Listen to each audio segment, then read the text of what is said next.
Ako to, no ja si to nemôžem pamätať, lebo ja som vtedy ešte bol na pláne, ale iba Božom asi.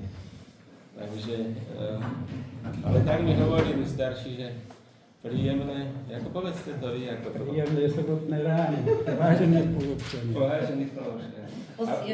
O 7. Niekedy aj skôr. Niekedy aj skôr a niekedy aj neskôr. Záležalo na tom, že koľko bolo pripravenej roboty pre ten deň alebo ďalšie dni. No, vážení spoluobčania, ja som sa tu cítil dobre, môžem povedať.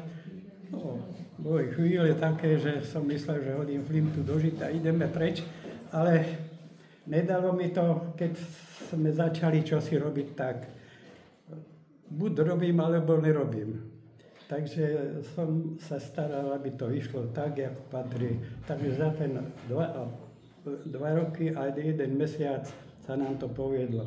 Situácia síce bola taká, že keď sa prerobila bývalá sála u Lehutovcov, tak východisko nebolo iné, tak sme tu pánom Lazárom, Pavlechom, Tomášom a ešte niektorí, aj pánom Lackom, prešli niekoľko dedín, kde stavali podobný kultúrny dom ako tento.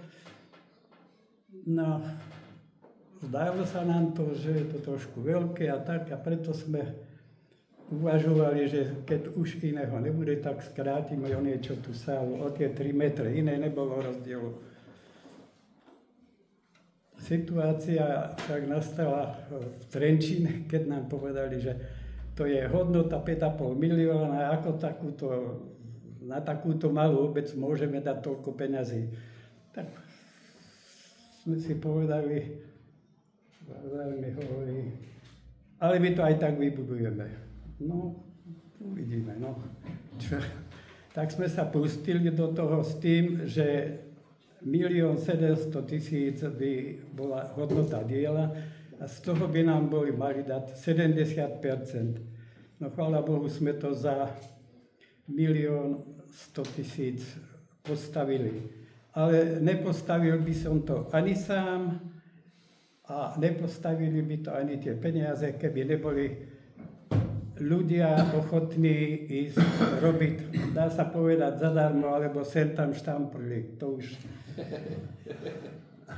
A musím pripomenúť, že teda, keď bola revízia u nás, posledná, keď už som mal končiť, no, koľko tých malinoviek to bolo, alebo podobné, alebo voda minerálna a tak ďalej.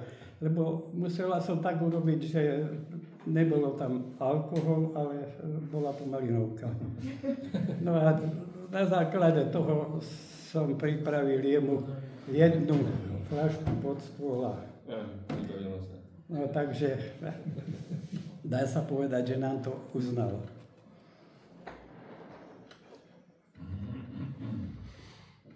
No, situácia by sa nebola menila, pokiaľ sa týka toho rozpočtu, tak oni chodievali na kontrolu. Keď sme spravili napríklad základy a pýtal som ďalšie peniaze, prišli, skontrolovali a buď súhlasili, že je to tak, alebo nie je to tak.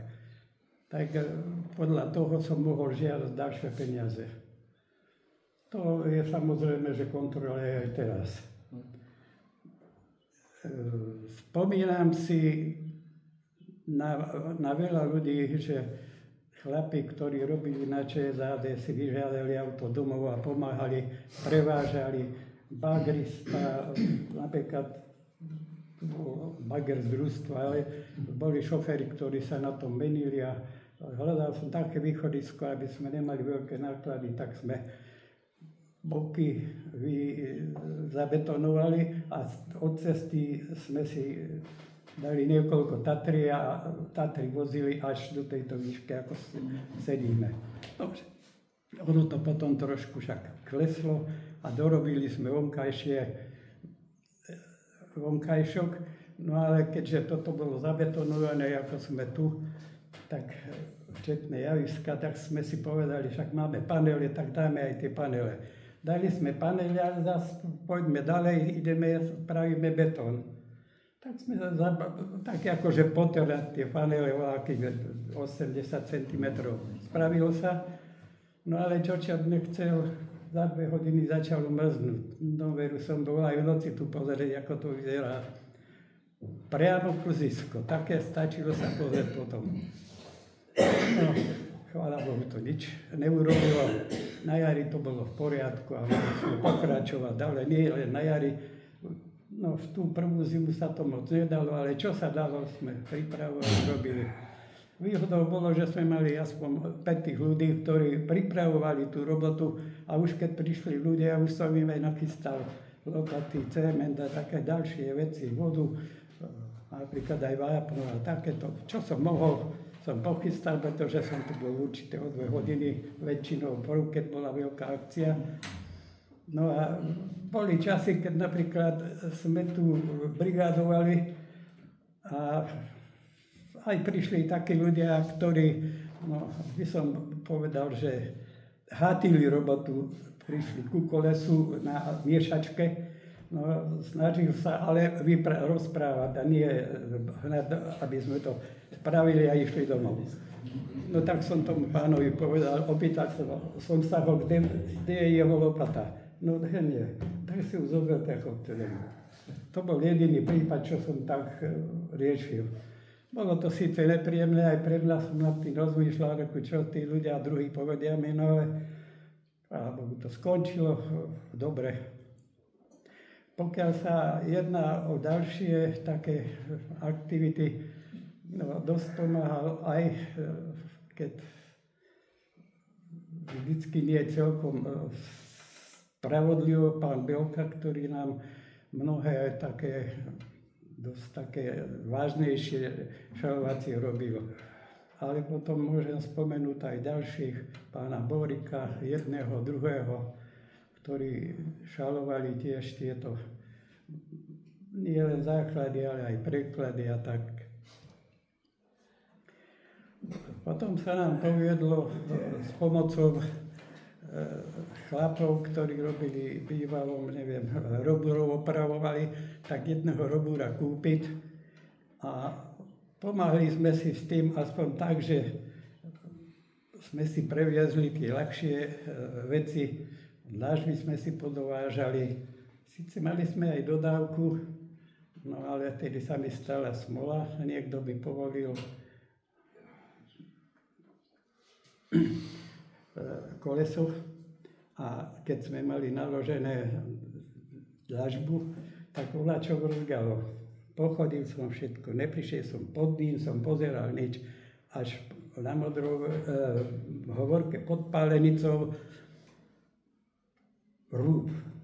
No bola to, už som bol na kolesi, pravda, že tak som požiadal šoféra, Jožka Kusovského a ďalších, čo majú zobrať, som im povedal, tak sme to postavili na miesto, dali koleso a išli sme ďalej. Bolo to síce nepríjemný zážitok, alebo napríklad sme dostali 5 vagónov panelov, no a každá tá hodina, ktorá bola po tom určitom čase sa platila sa dosť.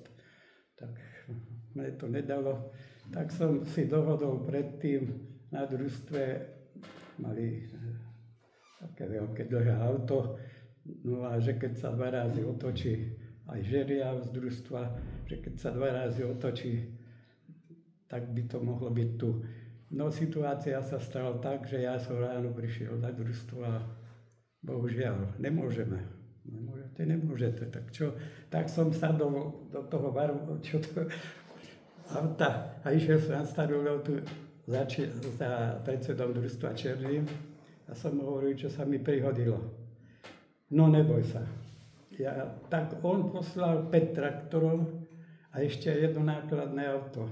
A Čočiar nechcel, tie traktory to zobrali, ale to nákladné auto bolo krátke a priamo na moste v Piešťanoch sa zlomil ten panel jeden a k tomu a ešte aj druhý. Tak ale prišli policajti pre mňa, no a však ja som išiel na tom aute, čo sme tu mali, lebo však keď biehala mina, čo nebolo, ale to bolo ešte dlhšie trochu, ale to neuviezlo taký panel, lebo to malo určitú váhu.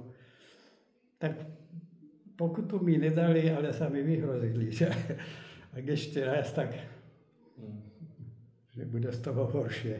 No a musel som zohnať aj žeriav, po Piešťanoch som chodil.